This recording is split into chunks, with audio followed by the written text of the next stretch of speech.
So welcome to the Scholars Forum in the Catholic Intellectual Tradition for the first event of the academic year of 2022 to 2023. The forum consists of faculty talking about their recently published or soon to be published books related in one way or another with the Catholic intellectual tradition. It takes place on Teams, usually on Wednesdays at 4 p.m. as we're doing today. The forum is sponsored by the University Core, the Catholic Studies Program, the Catholic Studies Center, and Immaculate Conception Seminary School of Theology. It is an exciting expression of harvesting our treasures, and our faculty scholars truly are among those treasures. Jesuit philosopher Bernard Lonergan said, "A university is a reproductive organ of cultural community. Its constitutive endowment lies not in buildings or equipment, civil status or revenues, but in the intellectual life of its professors." And that is what we are celebrating here. For this, our first talk for the fall semester, we are very pleased to have as our speaker Dr. Ellen Scully, Associate Professor of Theology and Chair of Undergraduate Theology in Immaculate Conception Seminary School of Theology. She will be presenting on her recent book, an anthology co-edited with Anthony Brigg on the methodology of studying early Christian theology, entitled New Narratives for Old, Reading Early Christian Theology Using the Historical Method, from Catholic University Press. She will be introduced by a core fellow and fellow church historian, Dr. Jason Scully, who also happens to be her husband. So this is the Scholars Forum first. So we're so happy to have him here. And I want to mention that there will be time for questions and answers at the end of the session. And Maribel Landrau, Assistant Director of the Core, will coordinate the questions, which can be given verbally by raising a hand or in the chat. So I'm very happy now to turn to Dr. Jason Scully for the introduction. Okay, thank you, Dr. Enright. I want to say that Dr. Scully, my better half, Dr. Scully, is very well qualified for this job about talking about historical theology. I want to list some of her previous publications. Her first book was published with Brill in 2015 and explores the theory of salvation found in Hilary of Poitiers' Psalm commentaries, which at the time of her manuscript preparation was not yet translated into any modern language. Her findings are the result of her diligent study of Hilary's Latin text. In addition, she has published several articles with leading journals in the field, including the Journal of Early Christian Studies, Vigiliae Christianae, Augustinian Studies, and the Heythrup Journal, among others. Her recent work, however, has focused on the methodology of historical theology. She is in the process of preparing an article that reflects on the methodological problem of heresy in Gregory of Nyssa. And I just read a draft of it this past weekend, and I can assure you all that it's going to be very good. The book that she is talking about this afternoon has been published with the Catholic University of America Press and is a collaborative effort with her colleague Anthony Brigman, who is an associate professor of early Christianity at the Candler School of Theology at Emory University. It was fun for me to witness the behind the scenes footage of the making of this book. So I want to share some of those behind the scenes stories with all of you. The first thing that I want to say is that Dr. Scully put all of her contributing authors through the ringer. Now, I'm married to her, and some of you maybe have had her as your teacher. And we all know that she's one tough cookie when it comes to editing or grading. Whenever I ask her to read any one of my drafts, she usually hands it back to me and tells me something like, "It didn't make any sense, and also you have no thesis." And then she proceeds to tell me what my thesis should have been, and she sends me off to try it again. So I was very happy to see that I'm not the only one who gets this treatment. Yes, she made several senior scholars, including some of her own former professors and even a bishop, rewrite their submissions 3 and even 4 times to get their chapters up to her rigorous standards of quality. Some of them loudly complained, "I could get this published in any journal I want," they said, but they all ended up meekly doing what she told them to do so that they could be published in this volume with her. I should also point out that this book was the subject of a large panel discussion at the North American Patristic Society annual meeting last May. This is a big meeting of early Christian scholars that takes place in Chicago every year. To give you an idea of the interest garnered by this book, the organizers scheduled the panel discussion to take place in the Grand Ballroom, the same oversized room that housed the Society's presidential address. Now, while I'm usually thrilled if 10 people at the most show up to hear one of my papers, Dr. Scully had around 100 people in attendance to hear her discuss this book. I was there and I counted every person individually. The very next day, she spoke about her book at the exclusive members-only University Club in Chicago. This fancy cocktail reception event was hosted by the Lumen Christi Institute, and she was paid a hefty sum for her talk.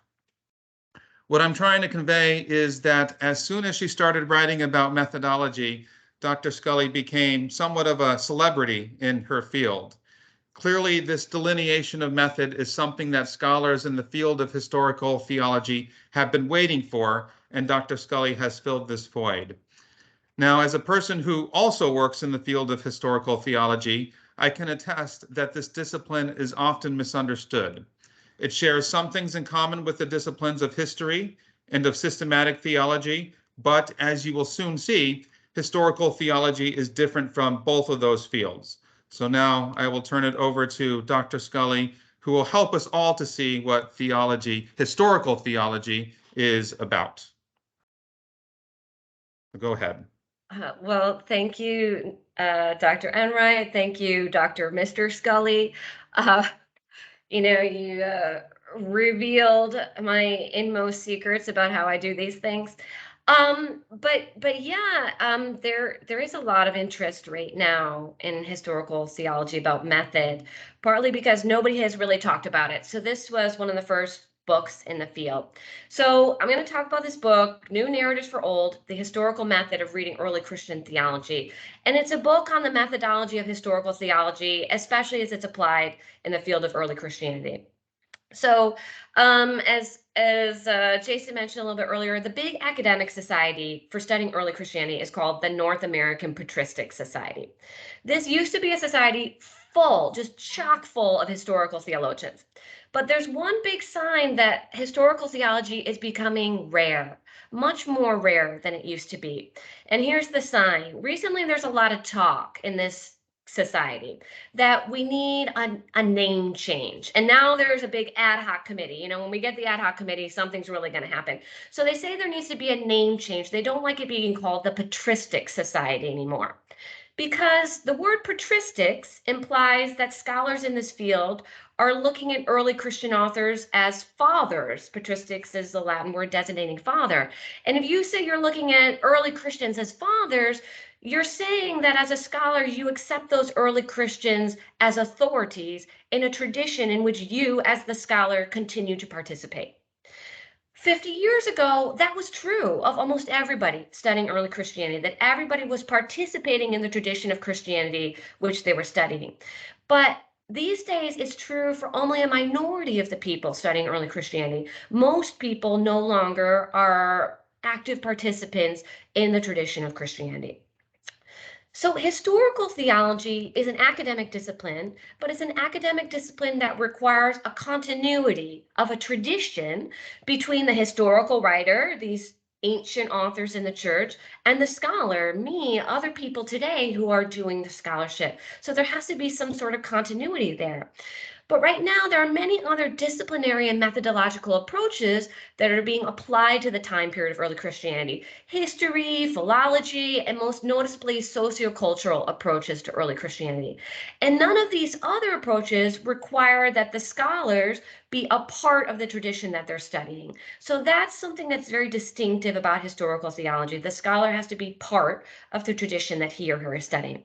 So what's happened now is historical theology has become something like an endangered species. It's now on the endangered species list of academic disciplines. So my colleague Anthony Brigman and I decided that since that's the case, it really is a good time for us to do this book that explains what it is that historical theologians are doing and why it matters.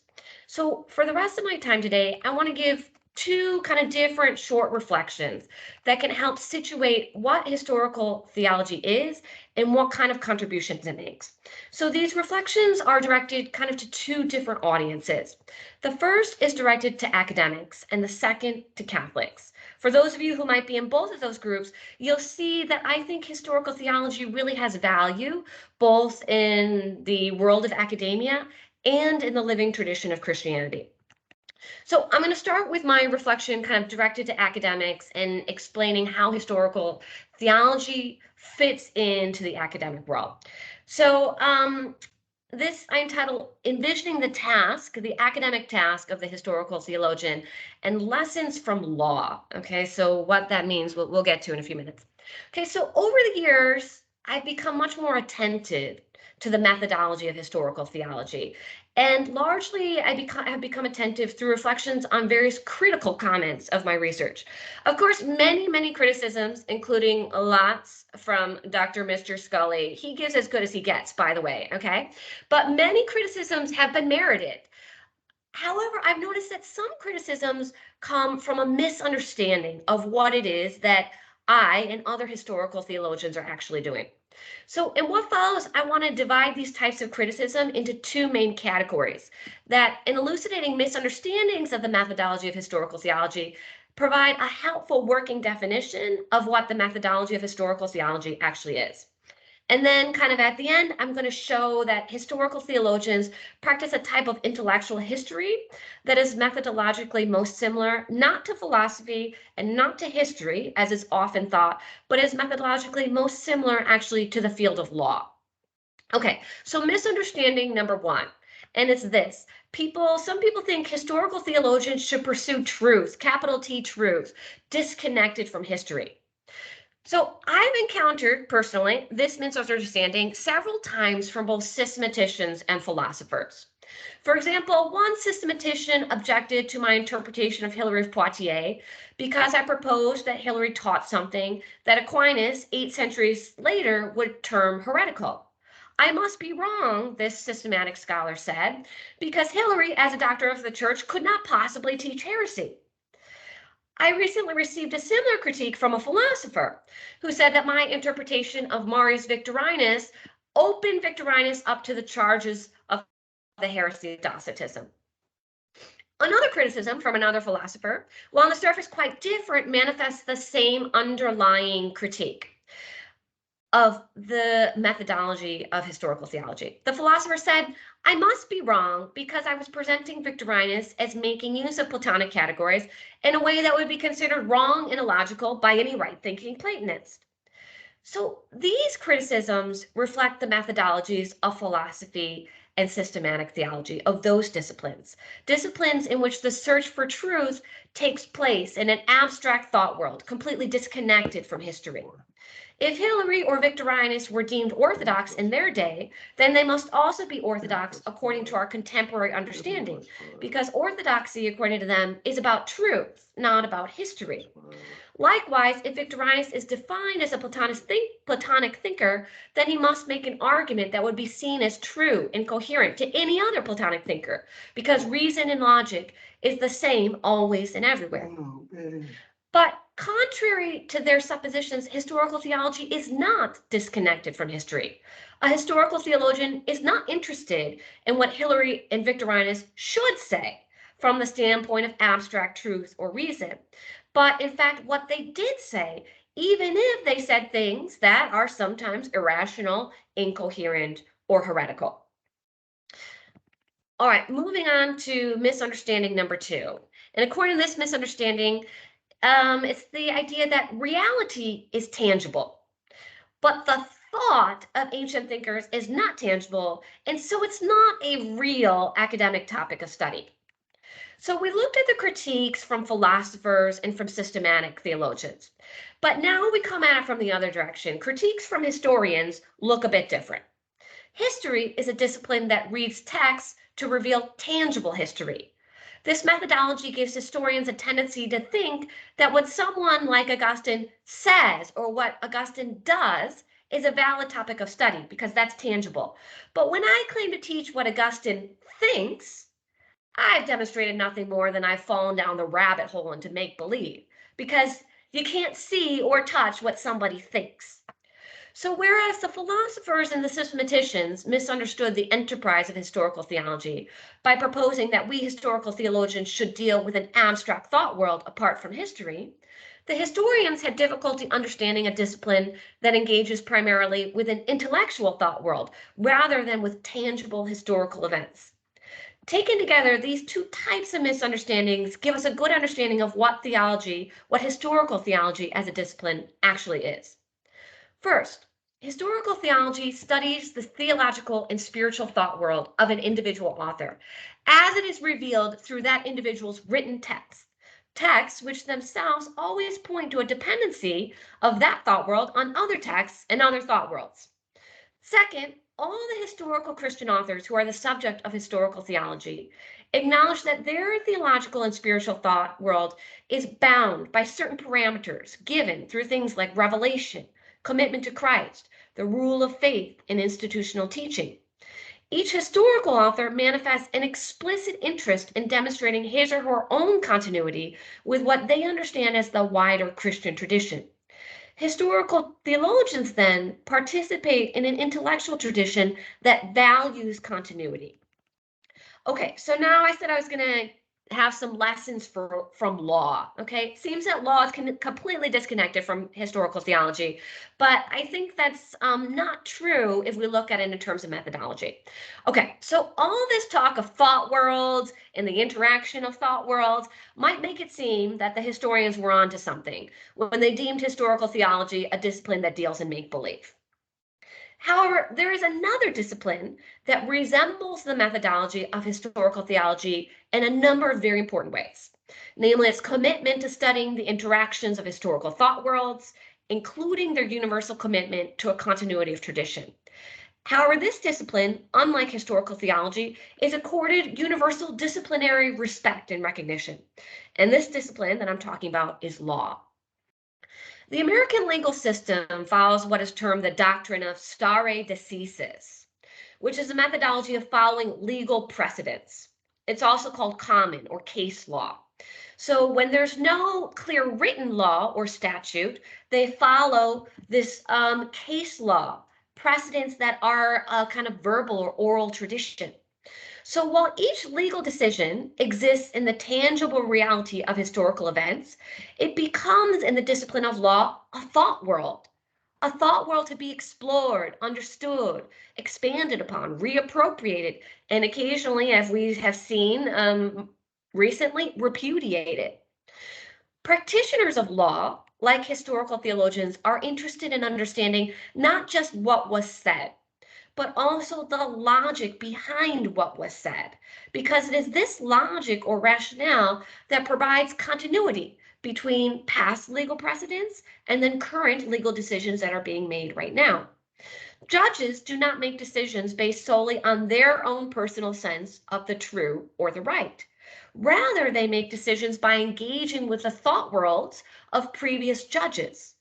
Even the overturning of legal precedents is done through an explicit reliance on continuity with the wider tradition.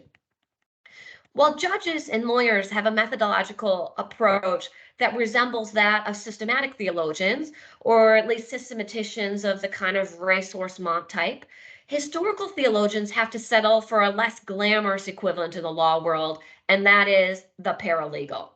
Okay, so historical theologians in the world of theology are like the paralegal in the world of law, and here's how.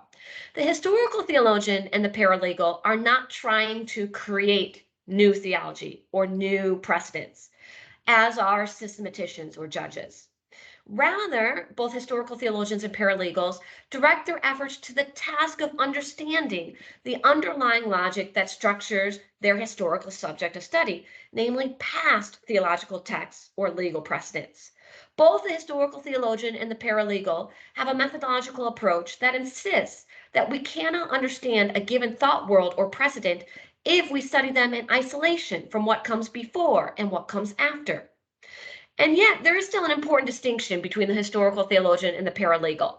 And that distinction has to do with the motivating reason for their work. Paralegals are hired They're hired by law firms or courts. And each time they dive into the world of precedents, they do so motivated by the specific objective of finding historical information that applies to a contemporary case or situation. Historical theologians, on the other hand, may have an interest in contemporary situations. Nevertheless, they don't mind the tradition just looking for specific answers for a modern problem. Instead, historical theologians try to engage the historical tradition in a deep and holistic way. Not necessarily because Augustine can answer a pressing modern question, though we do sometimes find that he can, or our work is used by others who come to that conclusion. But we study Augustine because, quite simply, the tradition, Augustine and everyone else, needs to be known. The identity of the church depends on the church's self-knowledge, not only as it is today, but as it has developed throughout history. And the job of the historical theologian is to preserve for the church her own memories. And I'm going to kind of come back to that idea in my second reflection. But despite this not insignificant difference, I think it's valuable to see that there are real methodological parallels between historical theology and law. First, a lot of people in academia think that theology, including historical theology, is not a real academic discipline because faith is involved, because maybe we believe something about what we study, that we have a commitment to the tradition and what the tradition already says. And so sometimes in academia, people say you can't do real academic work if you have already committed to certain principles in the field. But think about how law works. Every single person practicing law, whether in the courts or in the law school, they all commit to certain legal principles. For example, in the United States, every single person doing law commits to the principle of innocent until proven guilty. So they've just committed to that. Is that principle true or not? In law, at a certain point, it doesn't matter. But you have to be committed to that principle in order to be a practitioner of the discipline. And it's the same way in theology. You have to be committed to certain theological principles to be a practitioner of the discipline.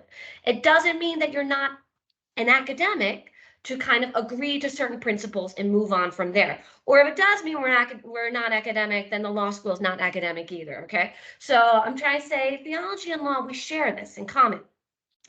So another similarity is that law gives an example of a discipline in which the study of the logic underlying the words that have been said in history is considered an academic enterprise, okay? So they study not just what is written down, the precedent that was made, but why that decision was made, trying to figure out the logic behind the decision. So maybe you can apply that decision to a different but related case based on a similarity of logic, right? So we're trying to find a logic that underlies the written word.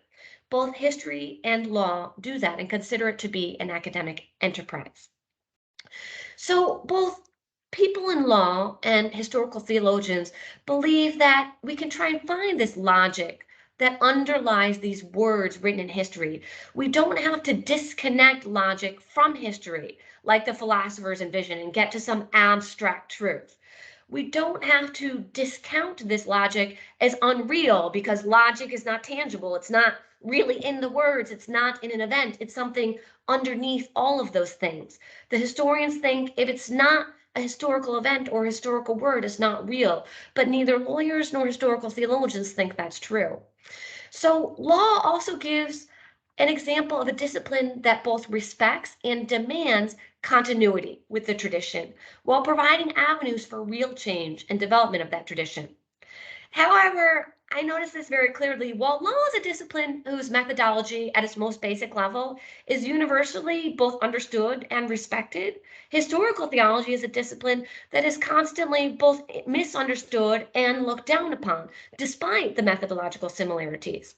So I suggest that perhaps attentiveness to the similarities between law and historical theology can serve as a really useful teaching tool to solidify the valuable role of historical theology in academia. Okay, so that's talking to academics. Now, talking to people in the church, to Christians and to Catholics. So Now I want to talk, my idea here is about the memory of the church. Years ago, as a graduate student, I hit the brick wall that many graduate students of theology find themselves running up against. One of my personal motivations for pursuing a degree and a career in patristic theology was my love of God and my desire to serve the church. And yet, after endless hours of Latin, really endless hours of Latin, and writing papers where even the title was like completely unintelligible to every single member of my devout Catholic family, the connection between the academic pursuit of patristic theology and either God or the church began to seem pretty darn tenuous. Lucky for me, I had a wonderful professor who gave me a profound explanation for why we patristic theologians, historical theologians studying early Christianity, why we do what we do. And he said this. He said, historical theology is the memory of the church. I have continued to reflect on his explanation just more and more as the years have gone by. And today, I want to give you some of my thoughts about what it means for historical theology to be the memory of the church. My mother died several years ago from Alzheimer's. Watching my mother lose her memories over the years, I realized that memory and identity are profoundly connected. Without her memories, my mother was not herself. It is not just that she didn't remember who I was, though that was certainly true, but my mother no longer seemed like my mother because she did not remember who she was. It was as if she had experienced a complete personality transplant. Her sense of humor was different. She was no longer interested in the things that had always fascinated her before. She became meekly kind, where she used to be a rather abrasive person. Things that she had loved her whole life now elicited zero interest. I saw that with every memory that my mother lost, her identity was stripped away piece by piece. Now, we've all seen, either in individuals or in wider cultural movements, the desire to recreate oneself through a systematic erasure or a transformation of memory. This intentional loss of memory is as detrimental to identity as my mother's unintentional loss. An individual finds out his spouse of 25 years has been having an affair. He tries to forget or reinterpret 25 years worth of memories, maybe complete with the destruction of photo albums and the selling of the house. Cancel culture tries to convince us that we should systematically erase people, positions, and historical events that we don't like from our collective identity. But any recreation that necessitates forgetting the people, the ideas, and events that got us to where we are today is a recreation that leaves a gaping hole in our self-identity. We lose the ability to understand why we are the way we are. And craving an answer to that why, we often create imaginary histories and memories. But these imaginary histories and memories are personally harmful. That aggrieved spouse will likely not have any successful human relationships until he can accept the true memories behind his broken marriage. The church, like my mother, and like all of us as individuals, has an identity that is not only the end result of a bunch of historical experiences, but is also dependent on the retention of the memories of those experiences. Every time the church forgets, she becomes less herself. Sometimes, like in a grieved spouse, the church even wants to forget. Just as we hope somebody is there to save the photos from the fire, that grieved spouse, the historical theologian is there to save the memories that the church at that moment wants to forget or transform into something else. The historical theologian does not allow the church to intentionally forget parts of herself so that she can recreate herself at whim. For example, I regularly break the hearts of my very earnest seminarian students by telling them that the Bishop of Rome was not, in the first few centuries of the church, considered by most in the church as the single highest authority. While it is convenient to rewrite history to support later understandings, The historical theologian resists any kind of rewriting that is false to history, because we believe being false to history is, in essence, a rejection of God's work in history, and in this case, of his work in the church. All the memories of the church are worth studying, not only the most influential or the most attractive eras or figures. Sometimes I have people ask me why I study patristic theologians who do not have leading roles in impacting the tradition of the church, like, say, Augustine. I don't really spend that much time studying Augustine. They say, why don't you study Augustine? Why do you study people we've never heard of? And they ask even more urgently, much more urgently, why I spend part of my time studying individuals who were deemed heretics. The answer is that I do these things because if the church needs to preserve all her memories, then not everyone can study Augustine. Someone has to study the little guys and even the bad guys.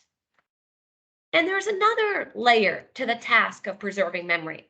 Should we preserve the original pure memory or memories as they change over time? Because we know they do, right? We have memories of when we were a kid or memories of when our kids were born. And as the years go on, those memories, they do shift, they change a little bit. So which memory do we preserve? As it actually happened or as we remember it happening 20 years later? The job of the historical theologian is to preserve both. Sometimes the hero of yesteryear becomes the villain of today. For example, St. John Chrysostom was dubbed the golden tongue in his day because of the transformative power of his teaching. But these days, he's subject to an almost universal blacklisting. People hate him and they do not study him anymore because of his very prominent anti-Semitism. So both of these are memories in the church, and we need to preserve both of them. Both those memories of John create the self-identity of the church as we know it. So historical theologians are tasked with the preservation of the memories of the church, and we cannot allow the new interpretation of the memory to erase the old one. But neither can we pretend that memories are like photos that never change, and only the old memory is important, and the new changed memories don't matter. The Desert Fathers believed that our relationship to God is directly related to how deeply and honestly we know ourselves. If they are right, and I think they are, then the church's relationship with God, and so also her ability to mediate God to the people, is weakened, sometimes even warped through the loss of memory, intentional or unintentional. And so historical theologians, patristic theologians, we all do serve an essential vocation within the academy and also within the church, even as we study details of historical ideas that most people in the pews neither care about nor understand. By preserving the church's memories, we preserve the church's identity, and that means we help her fulfill the essence of her mission. Okay, so I'll leave it at that. Thank you very much for listening to my reflections on what historical theology is in an academic sense and also within the church. And hopefully you have a few of your own thoughts or questions about it. Thank you so much, Dr. Scully. That was very, very interesting. And even though you're not an Augustine person, it was making me think of Augustine's section on memory. That was just, it was funny because I put that in the chat, which you probably couldn't see, but then you were saying, I don't get into Augustine, but I'm thinking, boy, you're making me think of Augustine. And it just shows how connected these things are. So we open it up for questions, and Professor Lantrau will be moderating the questions. So please either raise your hand, if you want to speak your question, or just put it in the chat. Good afternoon, everybody. Dr. Scully, that was fascinating, really fascinating. So now we open the floor. Any questions?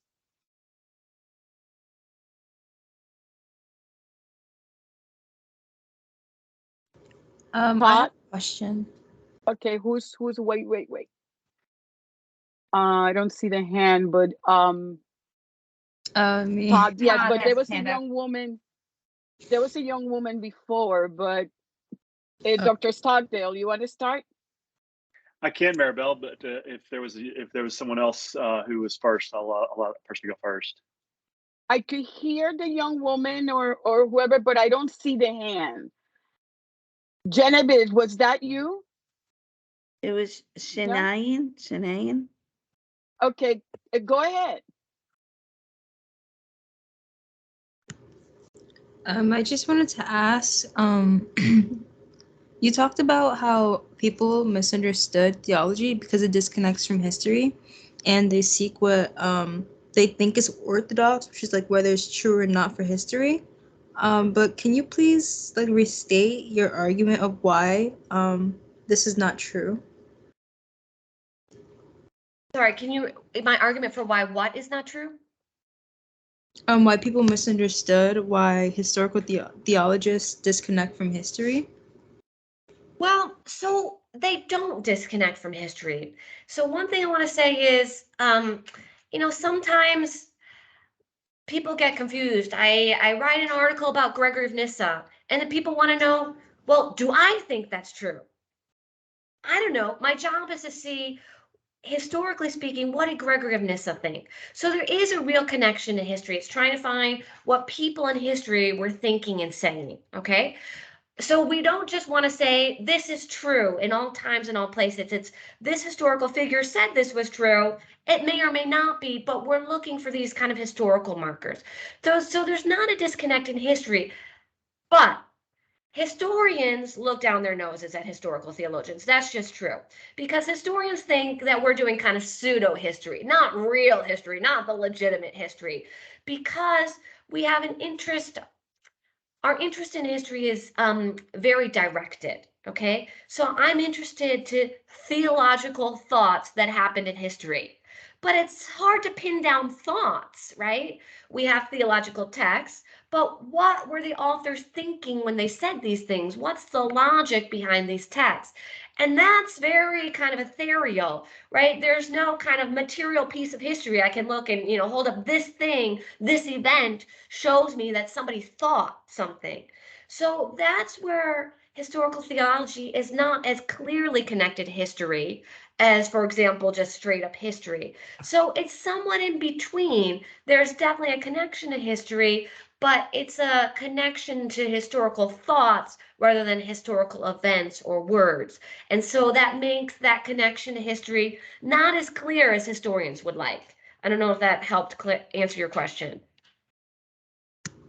Yes, that helped a lot. Thank you. Okay, thanks. Dr. Stockdale, please. Thank you. Thank you, Dr. Scully. I'm glad that question was asked first because mine is somewhat related. Ellen, I apologize. I came in a little bit late. I was parking the car, but I'm here now and I heard most of what you said. But the thing I heard you say as I was turning on my Teams is that historical theologians were required to be a part of the tradition. And I don't know if I misheard you or if that is in fact what you said. And so I just wanted to actually ask if that is in fact the case, that historical theologians need to be a part of the tradition. Well, here, I'll say it in a more nuanced way. Okay, so there, a yes and a no. Yes, in the sense that historical theologians need to have some commitment to valuing the commitments of the historical authors. Okay, so if Augustine says that he thinks God is good, in a certain sense, I need to take that as at face value. That's what he believes, and I need to understand how that belief is fitting into the development of theology in the early church. So I need to respect his commitments. And so, at least in an intellectual sense, I need to accept those commitments and participate in them. So in the same way that somebody practicing in the legal field has to accept the commitments of innocent until proven guilty and all the things that the American legal system is built on. Now, we all know, right? Sometimes I think, right, I watch enough legal TV shows, right? And they always show you the defense lawyer who has to defend like a real skis ball, right? And he knows this guy is guilty, just really, really guilty. But he also knows that the American legal system is built on and requires defense lawyers to provide the very best defense possible, whether or not that person is guilty, right? And so he's committed to the principle of defending that person, even if personally he doesn't really want to. So the historical theologian at least needs to have that level of commitment. You buy into the system, at least on an intellectual level. Now, does that level of commitment have to go all the way down to, like, I'm a practicing Christian? Most often it does. Just in practical, it usually does. Most historical theologians are Christians. But I think that technically speaking, that's not necessary. If you can value the Christian commitments instead of just saying, I don't believe that, so I'm not going to take it seriously. If you can value it and you can place yourself within that system on an intellectual level, then you can be a historical theologian. But as I said, just on a practical level, I can't think of anybody I know who's a historical theologian who is not also has some kind of personal commitment to the Christian tradition. So I think it can happen, but it doesn't really. So we're talking hypothetical, really, then. Thank you, Dr. Starkdale. Dr. Floyd? Hi there. I'm in the land of the Tinieblas, or the chiaroscuro over here with my natural light. But Ellen, that was wonderful. I love this image of preserving the memories of the church. That's going to stay with me for sure. Kind of a thought and a question.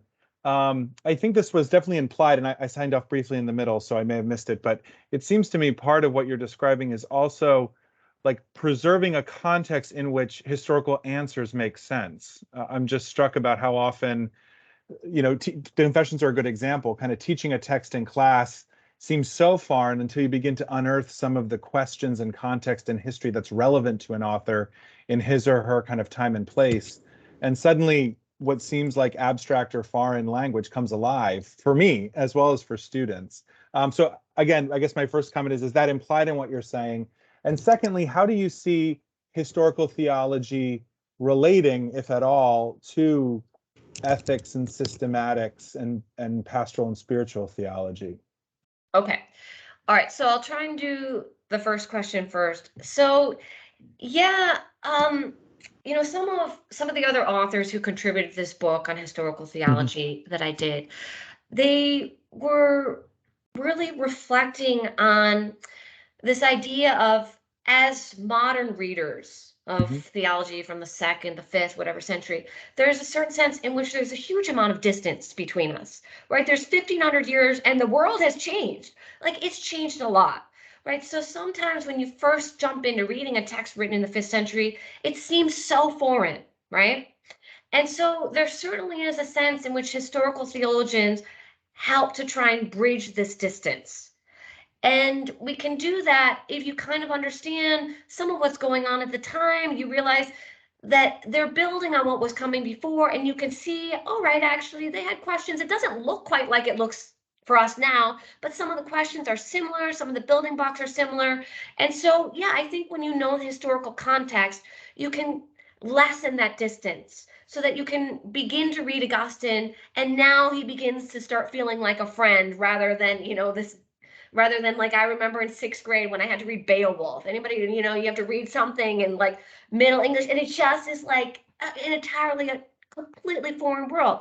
So historical theologians, right, they're trying to lessen that distance. And I think the historical context really helps with that. So that's the first question. The second question, I do think historical theologians have a really important role related to systematicians and to moral theologians and people doing ethics in the church. And that is, systematicians and ethics should really have an interest in history and what the church has said before. Now, they don't always, and I think that's a problem. Okay, but so the good ones, they do have an interest in history. But the problem is they need to get their hands on good history then, right? What was Augustine actually saying? Why was he actually saying that? So if they have an interest in the tradition, they need to be able to find kind of scholarship that's going to allow them to enter into that history. Because again, in a certain sense, Augustine can be hard, but historical theologians have studied all the texts, they've studied all the languages, they have the tools to help them understand that historical text. And then they can explain that historical text so the systematician who maybe doesn't have all the languages and hasn't read all the different philosophies from the 2nd and 3rd centuries and doesn't have all those critical building blocks, they can take what the historical theologian says and then they can apply building blocks to use it and apply it to the modern world. So one of the problems with systematics and ethics these days is they're using some really crappy, outdated historical theology. So they're using some historical theology that everybody in my field says, we discredited that 30 years ago. Like everybody knows that stuff is wrong. But the systematicians are still using it as if that's really good. So it's actually really important for the systematicians and the moral theologians to kind of stay up to date, which is happening in historical theology, because otherwise they're building on a misunderstanding of the tradition. I mean, the fact is, right, we're always growing in knowledge. You know, hopefully the systematicians are helping us grow in knowledge of capital T abstract truth, but they grow in that knowledge through building on the history of the way people in the church have understood that. So the better we can understand the history, the better we can move forward in understanding truth. So I see it as kind of like this is a relay race and there's a baton handoff, right? So historical theologians do their job and then we hand it off. So, you know, sometimes there's fumbles. Sometimes the systematicians think they can run the whole race by themselves, you know, but it really should be a good working relay race here. Thanks a lot. I'm resisting all the urges to draw connections to Lonergan's method in theology, but you've described the first two steps very well. Thank you, Dr. Floyd. Any other question, Dr. Scully? Mr. Dr. Scully. So I just thought that maybe it would be good, Ellen, if you could say a little bit about what's in the book and the contributors and what kind of essays they have, and of your introductory essay, and just to give everyone a sense of maybe what they can find inside of it. Okay, sure. So writing about methodology is really hard. You know, you're writing about a method of how to do something. So we decided the best way to help people understand the method was to kind of talk about method in this kind of meta narrative way, how you should be doing historical theology. And then also, you know, that's only going to get people so far. You need to kind of see it in action. So then we had a lot of essays. We chose people who we knew were doing historical theology with in a methodologically helpful, sound, strong way. And so we had them, you know, in a way, choose a historical figure topic of interest, but just study in a way that demonstrates the method being applied correctly. So we talked about the method and then we showed it in action so people can kind of see both sides. And so in the talking about method, so one of my contributions is Anthony Brigman and I, my co-author, we wrote the first chapter, which just talked about the various changing understandings of what theology is and what historical theology is over time, and how historical theology fits in with other methods. So, for example, I said that in the North American Patristic Society, most people there are not doing theology anymore. Sometimes I'm put in a session, and nobody else in there is doing theology. They're studying early Christianity, but you know, they're studying, I was in one where it was studying, you know, population movements, okay? Or another where it's looking at various different artwork, okay? Has nothing to do with theology. It's about Christianity and culture and how Christianity influenced this culture in lots of different ways. And again, in politics and demographics and art. So a lot of people are doing that sort of thing. Okay. And so theology is like a whole nother word. Hold on one second. My dog got herself locked into this room and she's whining at me. Sorry about that. She's able to open the door going in and not going out, which causes all sorts of problems. Okay, so we were interested in the theology of early Christianity. Now, a really popular approach to early Christianity these days is the sociocultural methodological approach. And in this approach, there's this belief that when people write down things, what they say is not really what they mean. And if you really want to get into their head, you have to know that what they say is not what they mean. You have to read and get not what's explicit in the text, but what's implicit in the text. So somebody might say, you know, I believe that Christians should have this sort of behavior because I have this belief in the Trinity. A sociocultural methodological approach would say, no, they're prescribing a certain kind of action because there's power dynamics. And it's about what kind of power dynamics. So you can't trust what they say. You have to kind of read between the lines, something that they never say. So historical theologians kind of resist that. We say you should believe what they say. What they say, they're articulating their most profound commitments. Then it's hard to understand what they say, so you have to kind of figure out their logic. But we believe that the explicit is more revelatory than the implicit. Okay, so that really distinguishes us from a lot of the people that we're surrounded with. It distinguishes historical theology from a lot of the other people who are exploring and studying early Christianity today. So we had to kind of point out how historical theologians are kind of old-fashioned in a sense, and saying kind of the explicit text is worth paying attention to. We don't always need to go under and find things that are not in the text. So, I mean, there's lots of interesting contributions. One of our authors gave a really great idea. You know, Greg, if you're going to be thinking about memory of the church, awesome. An idea that he gave, which has been really influential to me. He said that historical theologians are like museum curators. You know, it's like you go to the Metropolitan Museum of Art, there's more than you could ever see in a day, right? I mean, it's chock full of stuff. But I mean, we're told that for every one piece of art that's in the wall that you can see, there's like 100 pieces of art downstairs in some sort of storage vault, right? They have huge collections. So there's somebody there, the curator, deciding what are we going to put out for people to see and what is going to remain in the storage vault, right? And they help us understand artistic history by saying, look at these pictures, but never mind these that are in the basement, right? They pull out the things and they create a story about the entire history of art in the world by what they pull out and what they don't pull out. And historical theologians are the same. There's a lot of pages of things that have been written in Christian history, in Christian theological history, and we pull out and we focus on certain things. So historical theologians are like curators. Now, the Catholic tradition has kind of curated things in a very narrow way. There's Jesus, there's Augustine, there's Aquinas, and there's us. Done. But, you know, maybe we can pull a few more things out of the storage vaults. Like maybe that's not, you know, the full picture. We can curate the tradition and, you know, let's have a special exhibit on a different part of Christian history. Let's help people understand that a little bit more. So again, there's lots of kind of ways to think about what historical theology did, what it does, what contributions it makes. But so we went through we have these essays explaining these different contributions, demonstrating what it looks like to do this well, and kind of we put it all together in one volume. So that's a little overview of the book.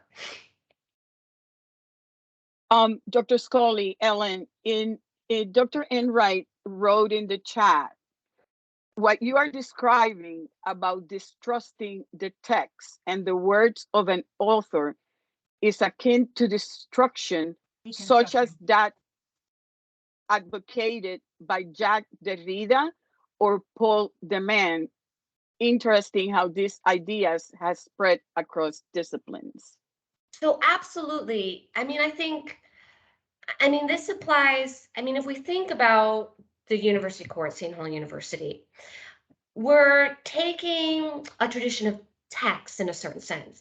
And then various different teachers come in from their own academic disciplines and they apply the methodology of their discipline to the same text, right? So somebody who's coming from the School of Theology is probably going to be approaching things a little bit differently than somebody coming from the Department of English or from diplomacy, because we've all been trained in a methodological discipline, and we bring that training to a set of texts. So that's what's happened in early Christianity. It used to be that early Christianity was of no interest to anybody except Christians, but now it's of interest to a lot of people who are not Christians. And it used to be of interest only to people who wanted to study Christian theology, but now early Christianity is is a movement in a time period that's of interest to people who don't care anything about theology. So they're bringing these methodological approaches that kind of arose in other disciplines, and then they're bringing it to the kind of historical time period of early Christianity and the text of early Christianity. Now, I'm not saying that methodological approach bears no fruit, because it does. It bears some good fruit. There's good stuff happening in the historical and then sociocultural approaches to early Christianity. There's good stuff coming out of that. There's good stuff coming out of a straight up historical approach to early Christianity that's not interested in theology. Like when I teach classes, sometimes I say, like, I wish I were Peter Brown, but like Peter Brown's a historian, actually. He's not that interested in theology. So there are really good things when you take different methodological approaches and you then everybody goes at the same body of literature with different approaches, you get like whole new and different sets of fruit out of it.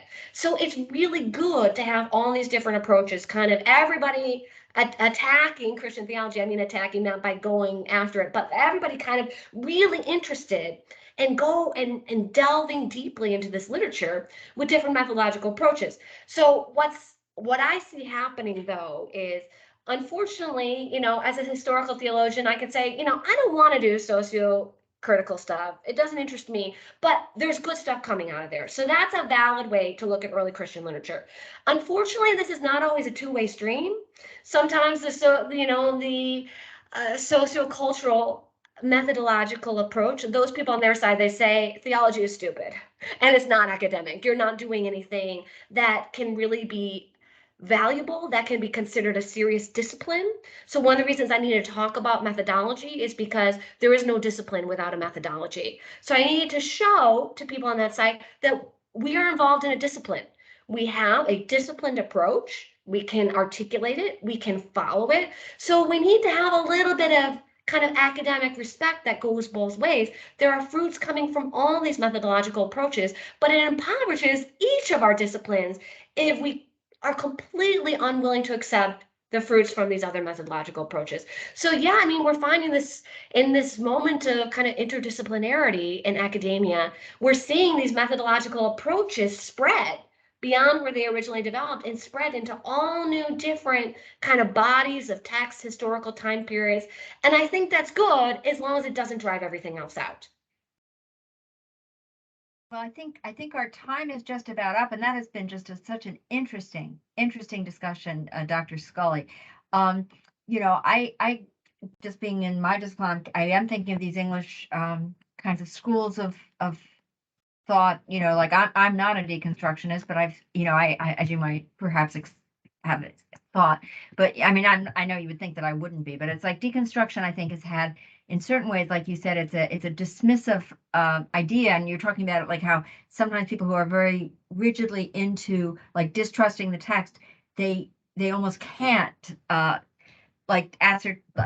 accept, I guess you could say, the insights of those who might approach the text differently. Do you know what I'm saying?